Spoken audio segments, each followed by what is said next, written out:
Hey everybody, this is Rydo, and we are back with another recording of Gone Home Director's Commentary Edition. Let us continue.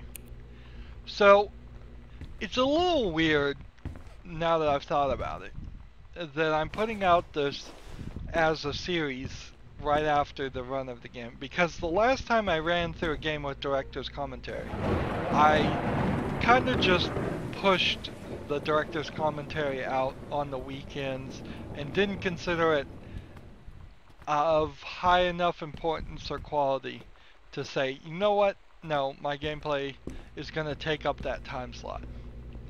But this time I guess I'm gaining some confidence maybe, or maybe just trying something different. Let me know in the comments if you think I should have pushed out the director's commentary on that weekend and not taken up a specific time slot in my Monday through Friday release. Uh, Pastries with ease. So, in particular, this room just completely reminds me of the mess I made of this whole game. I spent the whole game picking up stuff and throwing it on the floor like a lunatic. I really, really did. There's no argument that can be made saying I didn't do that. Every single piece of food was thrown out of the freezer. I think I may have left the freezer and fridge doors open. Alright. Let's see. The Russian dressing. So I'm Sarah Argadale. This is my salad dressing, named for my experience with being in Russia and that being what everyone knows me for. I studied Russian in college and I lived there for about a year, teaching English when I finished school, and it was a cool thing that happened in my life. So I am a reader of the Idle Thumbs podcast, and I guess that's how I met everyone at the Fullbright Company and kind of inserted myself into their lives.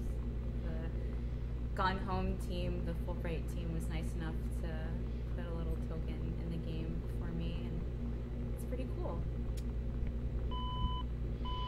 Okay, that's cool. I don't know who that person is. There is something about this Unity asset that's unique, though, besides it being custom made. It only rotates on this axis. It won't go up or down. I'm pressing down, it doesn't go up, down. I'm pressing up, it doesn't go up. It only rotates left and right.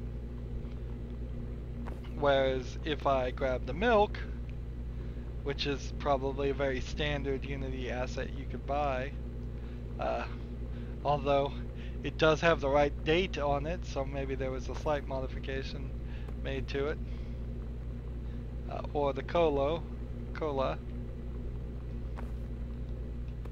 I wish you could shake it up and make it explode. That would be funny.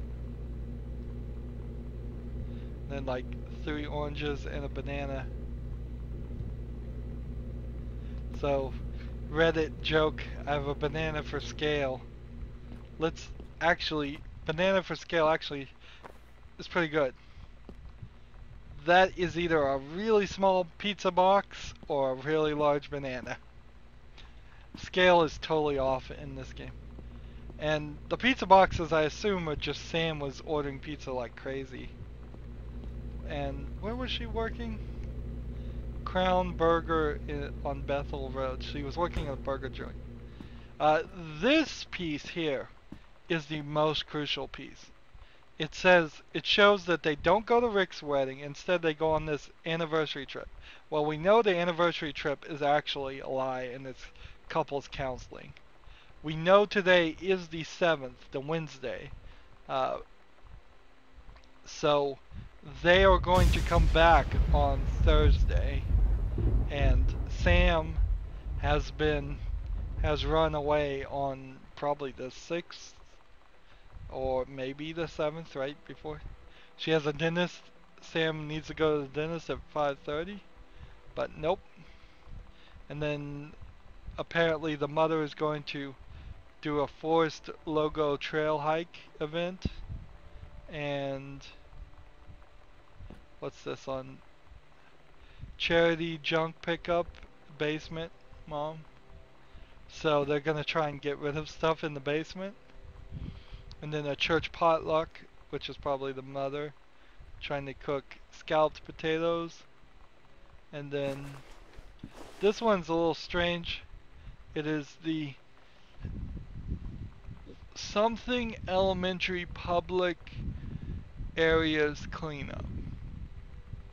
Custodians elementary public area cleanup. That's probably some reference to like a park.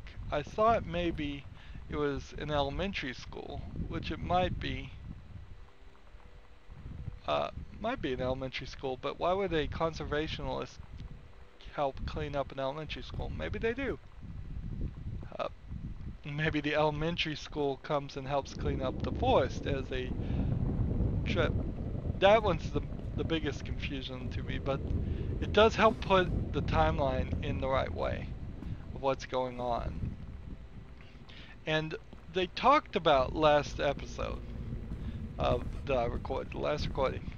They talked about how this was just this irrevocable like breakup of a family. I didn't really see the story like that though. I just don't buy that is what's supposed to be going on here. And then they don't really explain this remodel of the kitchen. But I don't really feel like Sam is saying I just can't ever talk to mom and dad ever again, as much as I feel like Sam is instead following her dream and following her bliss. Because if it wasn't for the fact that Lonnie called her to meet her, Sam was going to just be all depressed and stay in this house. She never had the intention, or never shows any intention to leave the house and run away by herself. She only leaves because Lonnie calls her. When you put out any sort of content about your game online, whether it's screenshots or whether it's gameplay or anything along those lines, you're sort of at the mercy of the internet, and you sort of want to see what people are going to respond to, whether it's positive or negative. Hopefully it's positive. But we put out the screenshot a while back of the TV room, among other screenshots, and there's lots of wonderful comments, and I was really happy about that. But one of the comments that I saw a couple of times was people talking about how greasy this pizza box was. Something I hadn't noticed, so I went back and I checked it. It's a very greasy pizza box. Maybe Sam's into deep dish pizza, who knows? But I'm glad we didn't change it. I'm glad we kept it just as corrosive as it always was. I like it.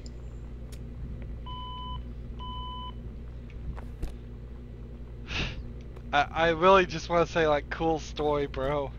I mean, it's a cool story, it is, but there you go, halfway in, halfway out there, like that. But I want something more important than them talking about how the pizza box is greasy. Alright, so I can't close this with the pot in there. Can I start the microwave? That's a shame. That would have been a real shame if I could start. It's a shame I can't start it with all that silverware in there. That would be great. Just a great level of interactivity for no reason. Let's see. For a long time, the kitchen was not going to be mid-renovation the way that it is. And it's one of those things that I think that necessity, a production constraint, actually made this part of the house better than it would have been if we could have just done whatever we wanted. Because for a long time we were like, okay, it's just going to be a kitchen, and so we're going to need a bunch of food, which we ended up making, and we're going to need a bunch of appliances, and we're going to need a bunch of, utensils and a block with kitchen knives in it and all the kind of stuff that would be in a kitchen. And at some point we just realized we didn't have the bandwidth to, like, of all the rooms in a house, the kitchen, I think, has the most just one-off unique thingies in it, because there's all these kitchen appliances and stuff that appear nowhere else in a house. And so at some point I feel like it wasn't going to make sense for us to try to portray that in a literal way. And so I just had the idea, what if I just tore the place apart, and you know, the cabinets were sitting on the ground and the counters were laid up against the wall, and it's an old house, and maybe before the family moved in, the kitchen hadn't been updated since the 50s, and so they decided to redo the kitchen, and they're in the middle of that when you get here. I think that A, that's hopefully more visually interesting than playing it straight would have been, and B, it allowed us to make this feel like a believable space in a way that we just wouldn't have been able to otherwise.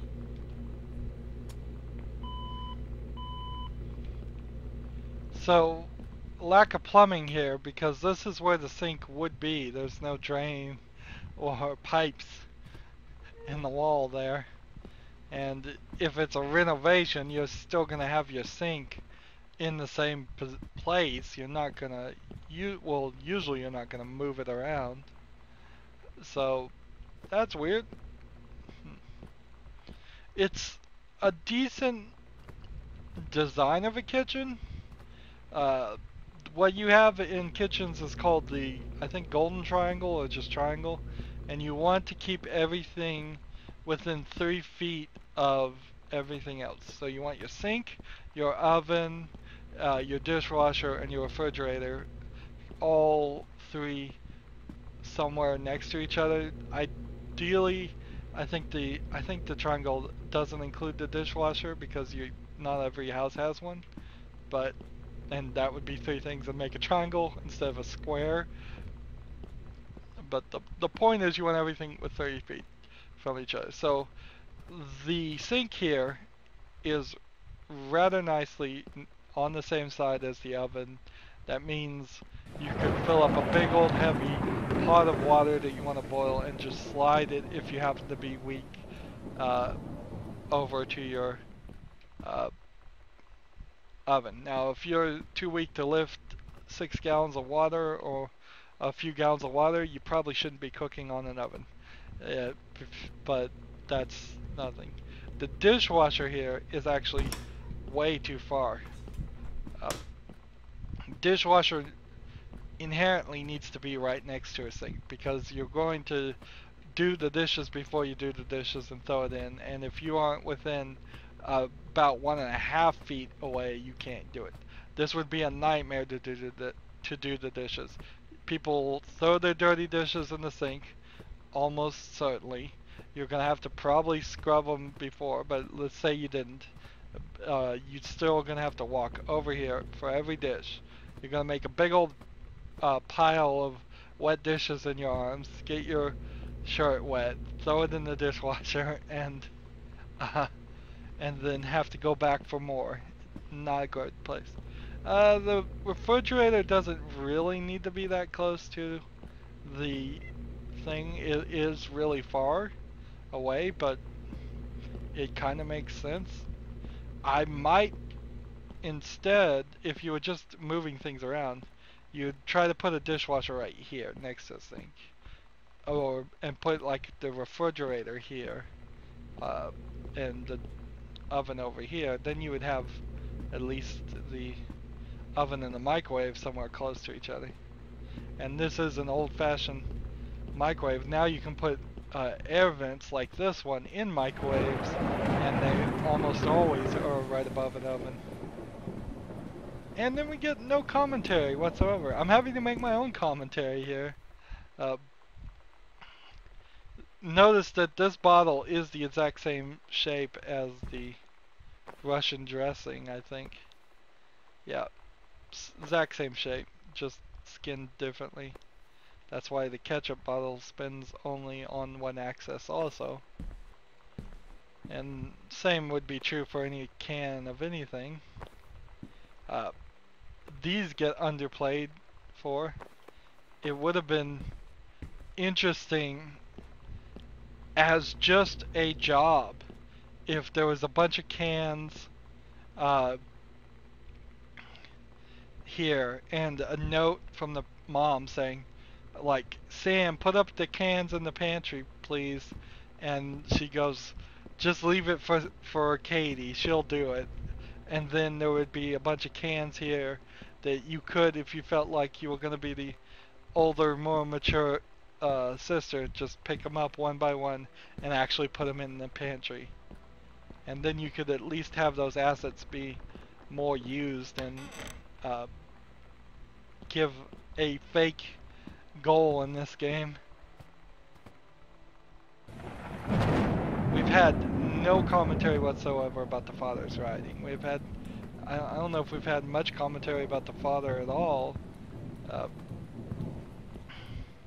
Maybe they'll explain Lonnie's hat, but I guess it doesn't really matter. Is this Lonnie's bike?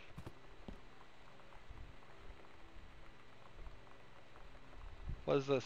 Sam, your mother and I will be away for a weekend-long celebration of our anniversary, June 3rd through 7th. We will be coming in the garage, but we will give you a call on the way home. Sorry, the kitchen is in mid-renovation. Never trust a contractor. $40 on the table to order pizza while we're gone. Be good, Dad. So that's how they told Sam. So they must have just left. And Sam must have been at work. Let's see. We can actually answer this because we have Sam's work schedule. Monday, Wednesday, Thursday, 3 to 7. Alright. And they left on a Sunday. No, they left on a Saturday. Or maybe they left on a Friday. Saturday, 12 p.m. to 6 p.m. Okay. So she probably was at her job when they left on Saturday. If they left on Friday, then she would have had to, well, she could have been at her job on Saturday too. And they gave her $40 for pizza. And that's 1, 2, 3, 4, 5, maybe 6, maybe 7 days. Live off $40 for food. And obviously the parents aren't super suspicious or upset with her, because they were totally willing to leave her alone for a week with potentially meeting up with her girlfriend. You don't know, but you kind of wonder if a lot of their denial is just because they don't want to deal with the fact that they maybe subconsciously already know that one of their daughters is gay, and for all we know, Katie is gay too. There has been no indication whatsoever about Katie. We saw no letters or any of her personal items. There's no pictures of boys hanging up in her room because her room hasn't been unpacked. In fact, you could go very strange directions if there was a sequel to this game about who Katie was and how she reacted and what she did. If Katie just turned around and disappeared too, and then Sam is looking for Katie and trying to figure out what happened there.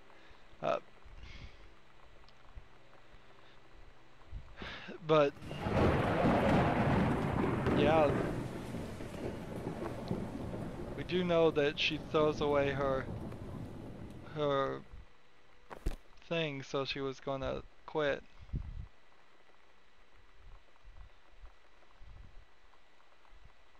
So this is the note right there. So as soon as her parents went out of town, that she invited Lonnie over. We're close to running out of commentary. Let's see, how long have we been going? Definitely We may the second finish. half is where a lot more of the emotional weight in the character came out, and that was a lot to a lot to handle, but a lot of fun to do too, because I've really not gotten to do a character that actually was so, I guess, emotionally real and so human. You know, it's sort of, you're not doing some commercial selling you thing, or not doing some sort of sci-fi fantasy world sort of story. It was very realistic and very relatable, and you sort of realize that the character's someone that you could know or that you could have been, you know, when you were younger, which I really liked. It was very exciting. The whole experience has been really good.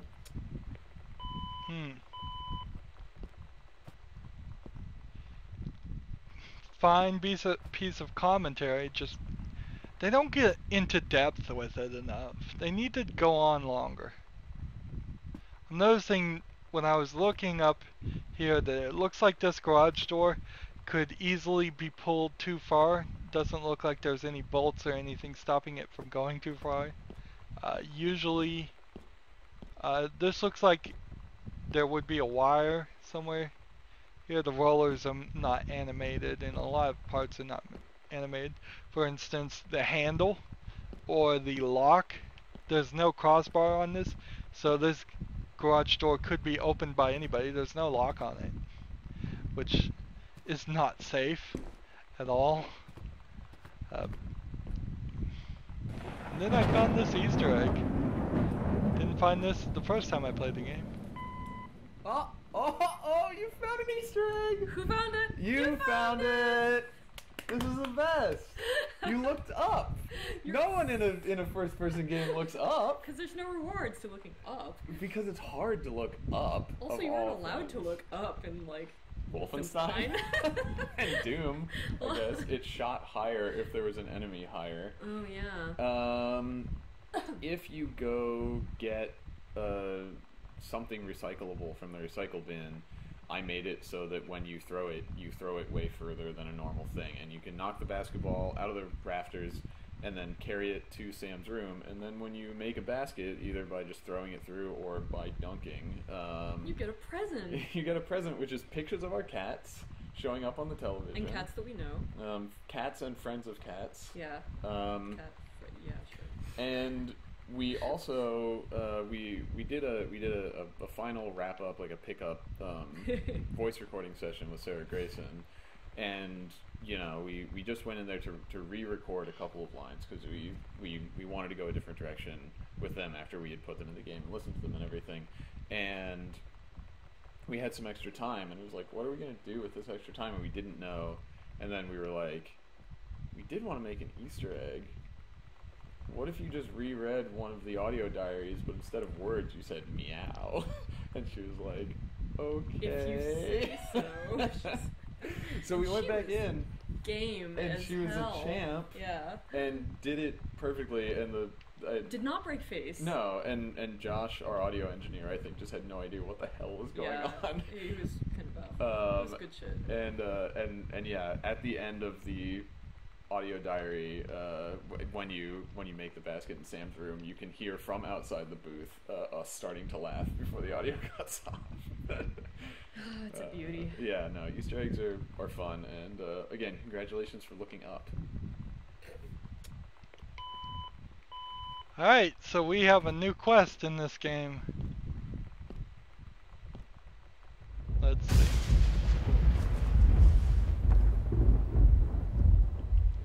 Oh, come on.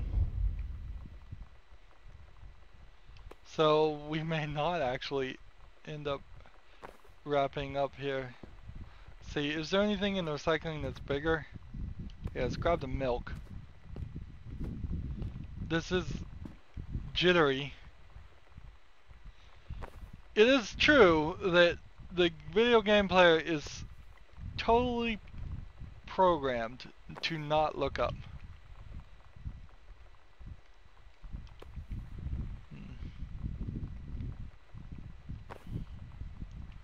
There we go. So we got a basketball now, and we're holding on to it as we run. It's not moving with us. Here, if we walk backwards, we can watch it jitter around.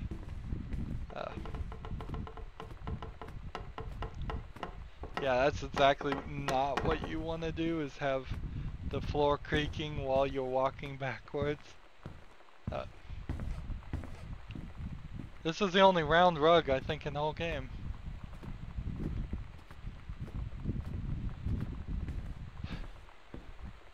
Alright, so let's set this up.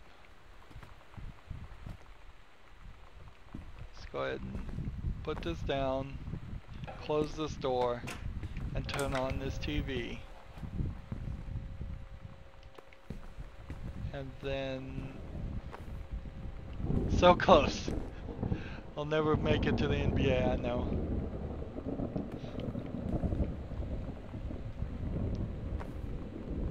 So, I'm a little off. You don't want me on your team, I can't, wow. One nudge the wrong way, one... This is why I play video games, and not real games. Deus Ex had a mission where you tried to throw a basketball through a hoop, too, as an achievement. Meow meow. Meow meow. Meow. Meow meow meow. Meow meow.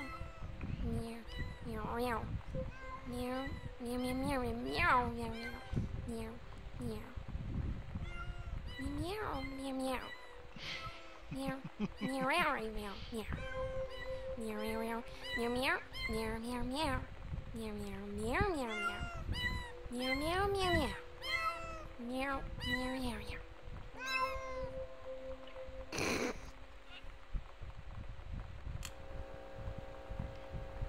Meow meow meow. No. No, thank you for that. I certainly did not turn off the light.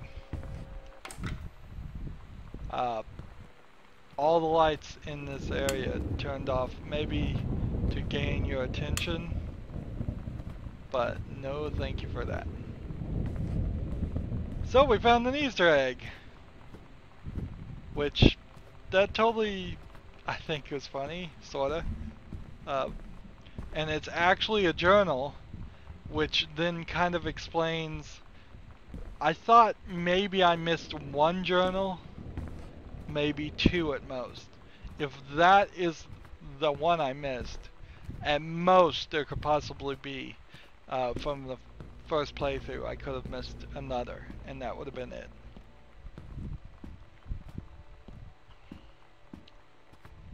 So, Easter egg. Nothing else in here. I don't think there actually was anything in here that actually pushed the story forward either.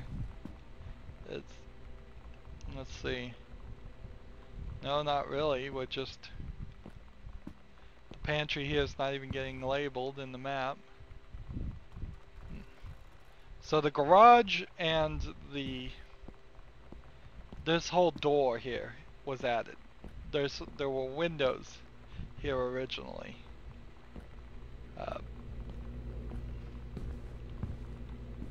So we have to go further. Let's see, does the map show a secret panel here? No, but it's already open, so of course we would have seen that. So that was probably the hardest one we had to record. It was part of the second batch of recording we did, and so I had the script a few days before we did the recording to kind of read through it all and get a feel for where the story was going. And then we'd met for lunch to go over everything and see if I had any questions before we went into the studio. And I just right away admitted, like, yep, some part of this script here, like, I'll be honest, one of these totally had me crying, like, straight up, totally couldn't help it. Figuring, like, yeah, I had my cry out, it was good, I'll be fine, get to the recording, it'll be great, you know, get it out of your system. And as soon as, like, I read the first word, I was like, no, oh god, I'm gonna start crying again, this is gonna be great. I'm like, hey, I'm a professional voice actress in the studio, I'm going to totally bawl all over your lines, and it's going to sound ridiculous and terrible, and we're gonna have to do the take again, and it's gonna sound even worse because now I'm crying. So it actually ended up being one take. Really, it's cathartic in a way for me, I think, because it's really, how do I put it? It's really me talking to, like, specific people. I knew it was going to happen again. I knew it. I knew it. The stupid writing being so on point. Which is a great, I mean, you know, definite praise for the character build-up at this point, because I just become so connected with her, and making those parallels all the way along. And then you get to this point where it's like, I know exactly how you feel. Like, I know exactly what you're going through. I mean, it was completely authentic. I mean, I've enjoyed people commenting on the connection they've had to the emotion that's in the character. And this is always the diary I think of, because it's the one that it most got me. Okay, so we're gonna have to listen to this voice diary because I don't remember which one it was. It was probably the most impactful for the whole story. The whole story is pretty impactful, but let's just listen to it now, out of order. Lonnie had her going away show with her band tonight. She's so incredible on stage. When she was singing, I could practically forget everything. That we only had 48 hours left. That I don't know what comes next. That I can't live without her.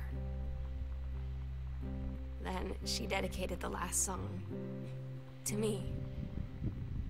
I couldn't take it. I was out on the curb in the alley, sobbing till my ribs hurt. I would follow her anywhere, Katie.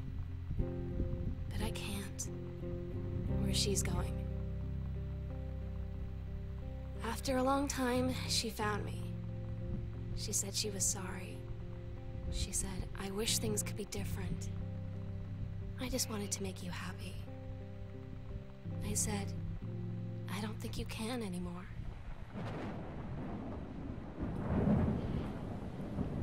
Okay. So that's dedication. So we have a problem here.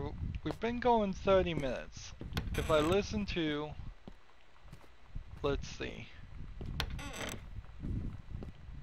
There's 3 more here, and then there's gonna be probably 3 more in other places, which would be 6 voice things, director's commentary in total. Even if they were 2 minutes each and no longer, then that would be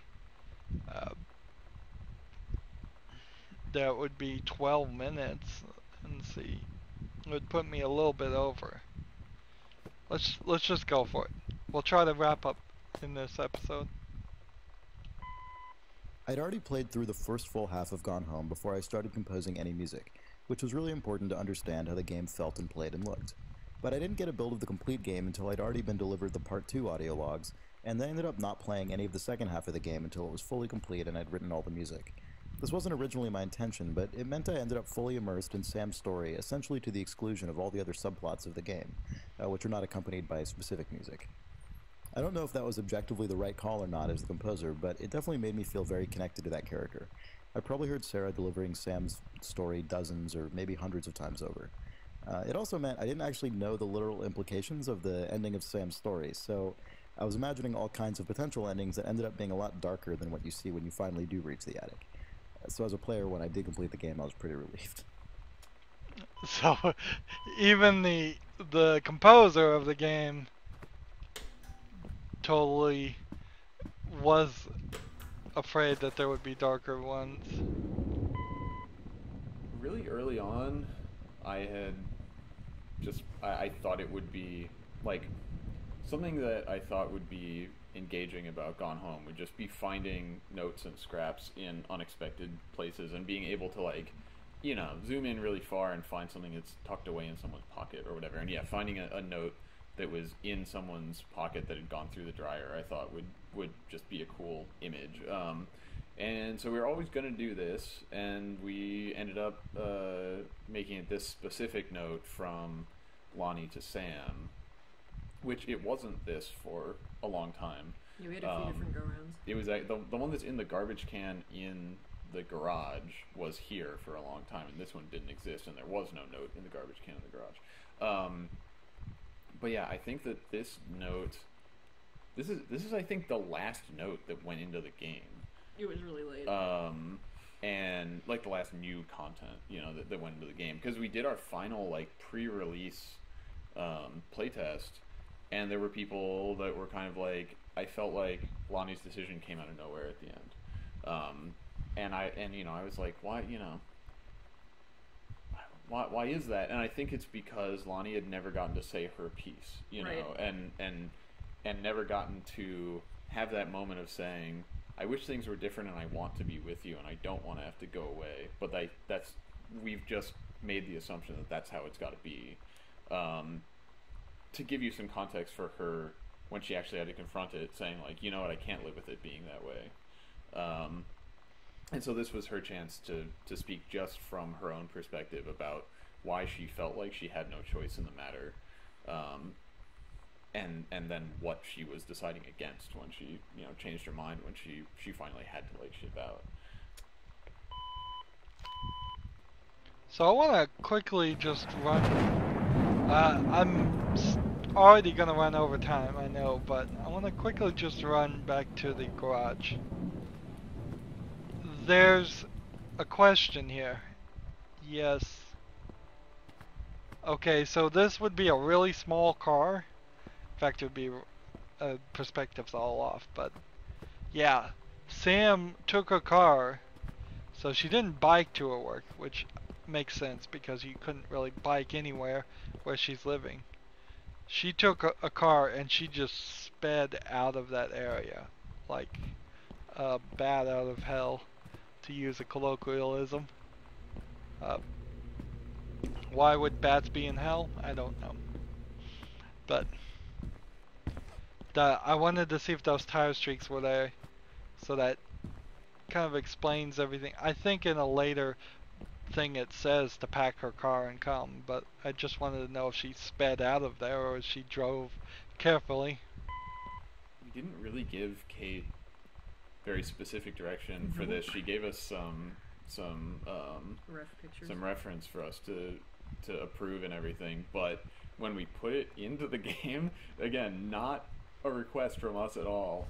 Looking at the struts and the shape of the windows and how it's this sort of deco metal structure with water outside of it, I was just like, welcome to Rapture. Oh, I know, it's so true. It almost feels like an intentional reference, if only it were intentional. Yep. Again, they made Minerva's Den the DLC for BioShock 2. Or some of the people on this team worked on that. Let's see. So this is the map that shows the secret under the stairs. We agreed our last night together would be our happiest ever, and we'd forget tomorrow was going to come at all. It worked for a while. We had a good time seeing Oscar off. Then well, I'm not going to listen to this, but... So you want to talk about this fucking jazz mug? Nobody wants to talk about the jazz mug. Well, it's except the for worst. Carla. I hate it. It's the worst. that was such a common theme Yeah. when we were like approving assets or making stuff visually for Gone Home. Is just like, oh my god, that's hideous. I fucking hate it. We're putting it in the game. Yeah, because like so just much like of that. awful '90s furniture and like we see it in a secondhand store or like or you just see on it in the internet. Sears catalog we bought, and it's just like there's so many fucking ruffles on it. I want to puke. Like the wicker furniture in Mom and Dad's room. Right. It's like, that's fucking hideous. We need it.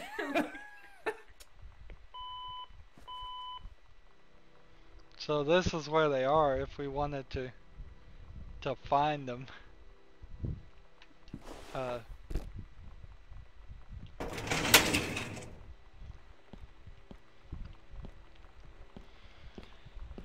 So yeah, they put a commentary about the jazz mug, which okay, good. I'm glad you explained that. But unless one of the last few commentaries in this game does just lay down the story, explain it, explain why you made it in such a spooky fashion. That was a weird sound. Explain. Blinking. Yeah, see, this game is still scaring me, even the second time through. Explain the skull. Why did the skull come back? Or why did Sam not take it with her?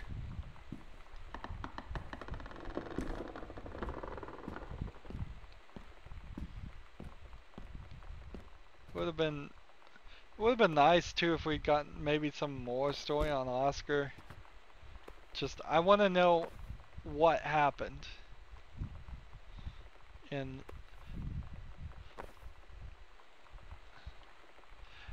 the fact that there are speedruns for our game makes me really happy, and the fact that, you know, that the any percent speedrun, aka you don't have to pick up anything, just get to the end as fast as possible, has basically been optimized to, I think, 47 or 48 seconds.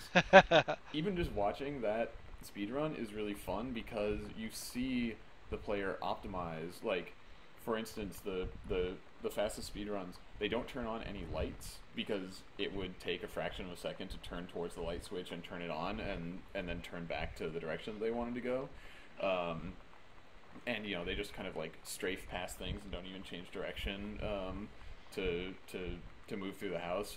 And then yeah, the 100% Diaries speedrun is even more interesting because players use that secret knowledge to play the game totally out of order based on a strategy for, okay, what's the most efficient way to go to these 24 points 24. in the game. Like spatially, so it's like this One, it's two, the salesman, three, you know, four, problem five, or something, six, you know, where he has to seven. go to all these different points, you know, and what's the best way to do it. It's cool. Yeah, and so seeing someone think about the house So in it a has to totally be different 12 way, in a strategic on either way side.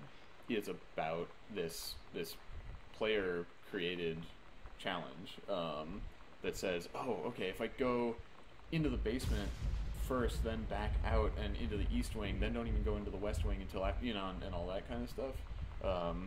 It's really cool to see that stuff evolve, and I'm really glad that we didn't make it so, for instance, you had to read the note about the secret door before you could even click on the secret door, because it would have shut down so many of those opportunities for people to play in interesting ways and express their mastery over the space that they've gained by playing the game. Challenges.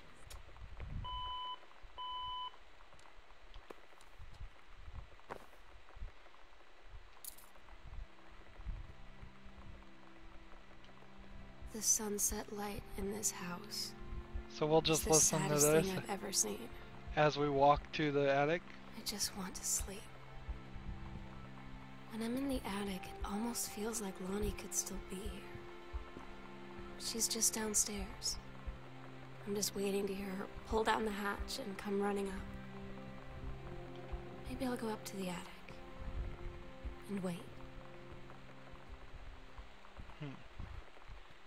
So, one thing you should, I guess, consider is that she must have had her journal with her for a significant portion of this last day, and she was just writing in it as she was going.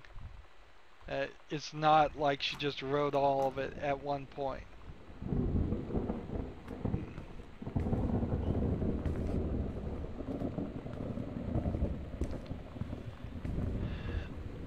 So I want to look at the construction of this area again. Down the floor.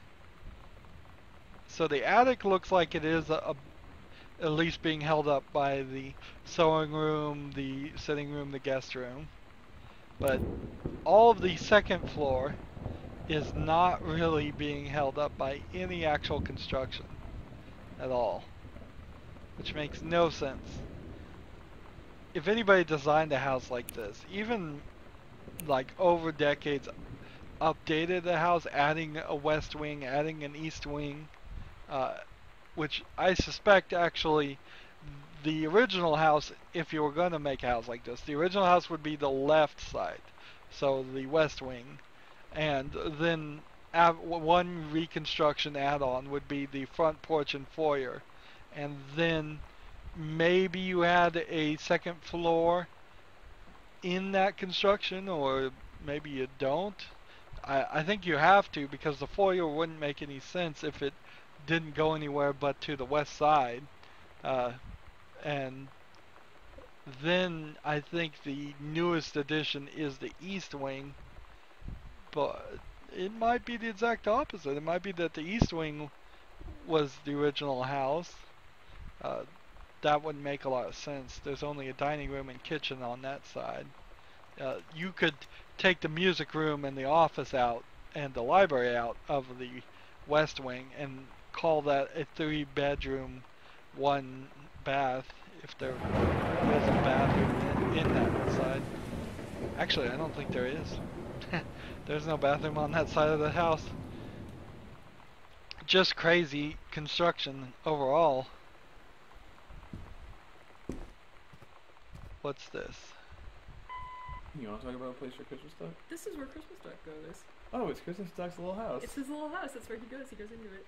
There was something that I always assumed would happen. I know that some people did do it because we got tweets, you know, like on the day of release or whatever, of people referring to this. Right.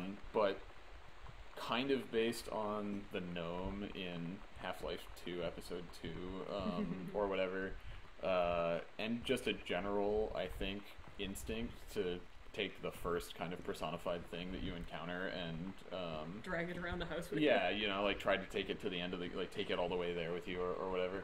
I knew that some people were going to take Christmas Duck all the way from the beginning of the game to the end of the game, and that we needed to pay that off somehow. I used the putback system that in almost all cases is just used to, okay, you pick up a Kleenex box and now you can put it back where you got it. But in reality, I can put one of those putback triggers anywhere in the game that I want. So there's one putback trigger for Christmas Duck where you initially pick him up, and then I put another putback trigger for Christmas Duck here. But yeah, if you bring Christmas Duck up here, you get Katie's interaction prompt that says, "There you go, Christmas Duck," and you put him back in his little nest, and he gets to go back to his home at the end of the game. Good old Christmas Duck. Okay. Good old Christmas Duck. We still didn't find the crucifix anywhere. I think this is one where I love the way the music makes it so uplifting. Because it starts out in this very, sad point where it's sort of just like, you kind of don't know what, I don't know, to me it was very emotionally ambiguous in a sense. I mean, she's saying like, oh my god, I can't believe it, like something's happened, something's gone wrong. And as she kind of unravels the story about how she missed the first 2 calls, which then take you right back to one of the first things you probably do when you get in the house was find the voice recorder. So I love how it loops it around, and then it starts building this positive feeling of like how this isn't the end, and we are going to see each other again, and there's this wonderful elation that she sort of dawns on in a funny way, and that it's just it's so hopeful, and it's really nice to connect to that and just try and express a little bit of levity after so much weight has built up over the course of her life in this little window.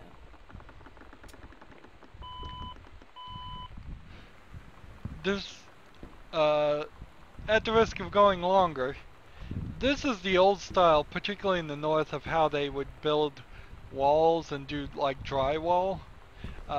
So in today's standards, we have sheetrock, which is just sheets of stuff, basically garbage that you would nail and then put a little plaster over the nail holes into each stud.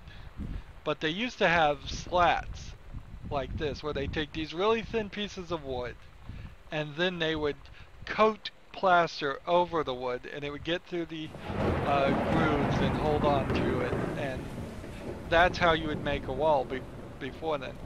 Unfortunately, the slats aren't strong enough to hold pictures, so you still kind of have to find a stud. Well, usually they're not strong enough, and by today's standards, they're probably going to be so old. And they're a nightmare to work through, because if you have sheetrock, you can use a pretty a handsaw to cut through it and put in it like an outlet box or anything. But slats, you're having to pull out an electric reciprocating saw to cut through it, and you have to be careful that you're not going to cut through pipes or other things. Usually if you see slats, the house is so old, there's going to be other problems with it also.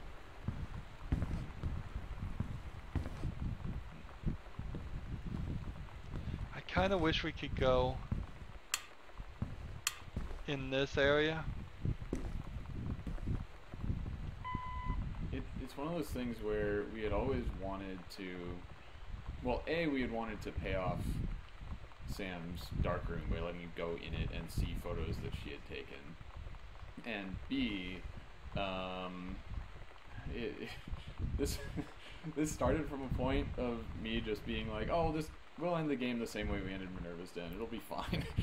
But between those two things, we initially figured we were signing up for photos that would have taken a lot of time and effort to make, of like a photo strip of the two of them in a photo booth, which would mean like let's do 4 pairs of photo painted photos of these characters, and just like pictures of them in the mirror together, and all of this very high cost facial rendering basically for Carla to do, because we had we had this style that was like, okay, you do photo collage and then you paint it over to make it look consistent, and it's a lot of work, and it's hard to get the pieces and the lighting and the poses and everything looking right. I'm just not that much of a pro in order to be able to do that fast, and so yeah, it would have been months. Yeah, so we have the one very close-up photo of Lonnie's eye, and then we just brainstormed what are evocative images of the two of them and their life that we could create without having to show their faces a bunch. And I think that, like so many things, taking a step back and only seeing the implication of these characters is probably a lot more powerful than if we had just made a bunch of pictures of them looking at the camera. Being less literal is definitely more meaningful in this particular case. Yeah. To the extent that I remember when I took these holding hands photos with Rachel. I don't know. I took 20, a dozen, something like that, different versions of them, and then I was going through them afterward to try and find the one that I wanted to use to Photoshop in the letters on the heart and everything. And I found myself thinking, oh, these are all so sweet. And like, I had just taken them 10 minutes ago with my roommate, and it was just like, somehow this here is more evocative and meaningful than a happy face, I guess. But anyway, yeah. I was fooled by my own shtick, which is extremely silly. So, noticing here, there's no plug here. There's no plug on this lamp at all, unless the lamp's plug is built into the furniture, which, why would it be? And there's a plug here that goes where? It goes nowhere. It just goes somewhat down and in the box. So he was definitely, they made a point of putting plugs on some of the lights, and then they didn't finish it by the time that they were done. What can you say? First projects are always going to have little things that need to be improved upon and finished. But This bulb is a Unity asset, I assume, and it actually stands out because it has like the switch extra on it, switch base, which is not part of the light base. It's just, I bet you could buy something like that if you wanted it, but I don't know why your attic would be designed this way. Doesn't make a lot of sense why you would design an attic this way, or particularly why that room is just pitch black. And then finally we are to the final thing. This is their last chance as a director's commentary to just, come on, give me your input, your interpretation. You're the director, I want to hear your interpretation of the story. They sort of talked about it a little bit here, but everything else has been just very small comments on very small unimportant things. They haven't mentioned anything about the any of the red herrings. We really haven't talked about the mom. We really haven't talked about the dad. We really haven't talked about Katie. We barely have even really talked about Sam. So let's hear what they have to say, and then we'll be done. So this is the last room in the game, or at least the last room chronologically in the story. You need it. You did it! Yeah, this is where you find Sam's journal that you have been hearing diary entries from. And it's revealed, or I guess implied retroactively, that, you know, the game has been taking place in a flashback, basically, and Katie read Sam's diary that was addressed to her and is now thinking back to what she saw in the house. So thanks for playing through with commentary mode and listening to us and Yonaman and Kate and Sarah Grayson and Chris Remo and Corin Tucker from Heavens to Betsy and Slater Kinney, who, again, thank you to her for taking her time to record some of her recollections and thoughts for this. But yeah, just thanks for playing, and we hope that you got something good out of all of our jibber jabber. Not really. Bye everybody. Bye. Goodbye. I love you. Yeah, I guess.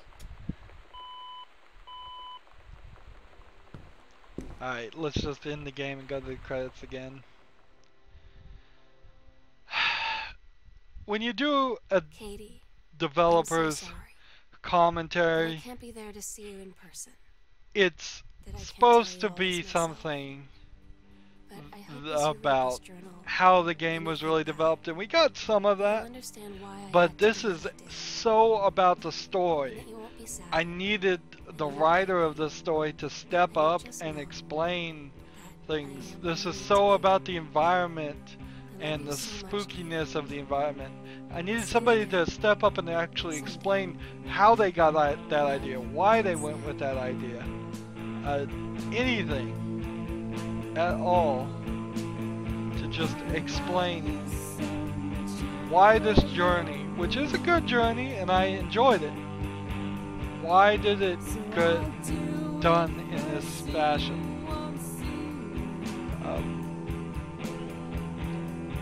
I don't know. I'm not feeling satisfied with that developer's commentary.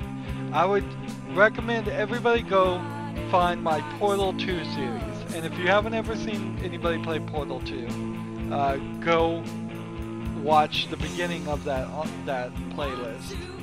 And if you have seen people play Portal 2 and you just don't want to watch me play it, which is a shame, but okay, go to the end and watch the developer commentary thing and see how they covered developer commentary.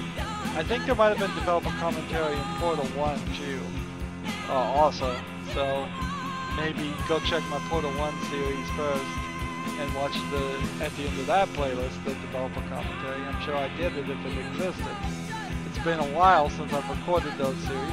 You can check out those series and all my other series by getting to my main YouTube page, and on the top is a playlist tab. Just click that and You can see a playlist for every game I've covered. I definitely benefited from playing this game twice. So, even though I don't feel like the developer commentary was substantial enough, had enough meat on the bone, but even though I feel that way, they certainly tricked me into playing this game a second time and seeing things that I missed. Because obviously there are some missed stuff I missed. There's still that dumb crucifix which I missed, and I really hope somebody puts in the comments of one of these videos where that crucifix is. I'll probably just end up going to look it up myself, but I want my viewers to know where it is also, so put the comment anyways. Could I play this a third time?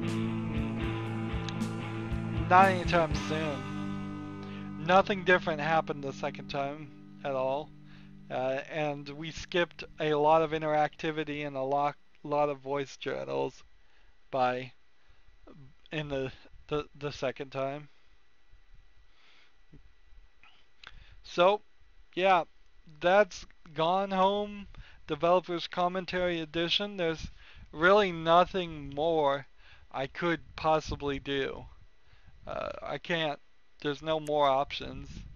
I kind of wonder what this game would be like if it was in a black and white filter.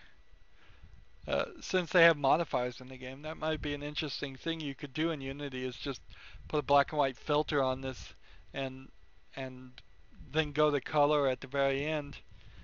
That would be an interesting option. I don't think many people would want to play the game the first time that way. It would definitely throw out the realism. Yeah, I definitely would love to pick the ear of the writers of this game, and just figure out why they made it spooky. Figure out why they put in all these red herrings, where they got those ideas, and where that all going. I want to also see their next game, definitely. I want to see what they can do. Anywho, we've been going long enough. That's it for this series. I promise I will not come back with a third Gone Home series. So we will be playing a new game either Monday or tomorrow, if today's not Friday. I don't know. I record all these episodes in advance, and so make sure you come back this time at tomorrow and check out those videos. New series will be starting. I'm sure it will be different from this, and I'm sure it will be interesting. As always, I ask you to like, share, subscribe, comment if you want to, and watch every second of my videos. All that helps out. If you want to support me, and it would be greatly appreciated, click on my name, Rydo. On the right will be a blue button that says support this channel. Click it and make a donation. And if you want to friend or follow me on basically any social media sites, there's a whole bunch of links down below. Thank you for watching. Have a good evening.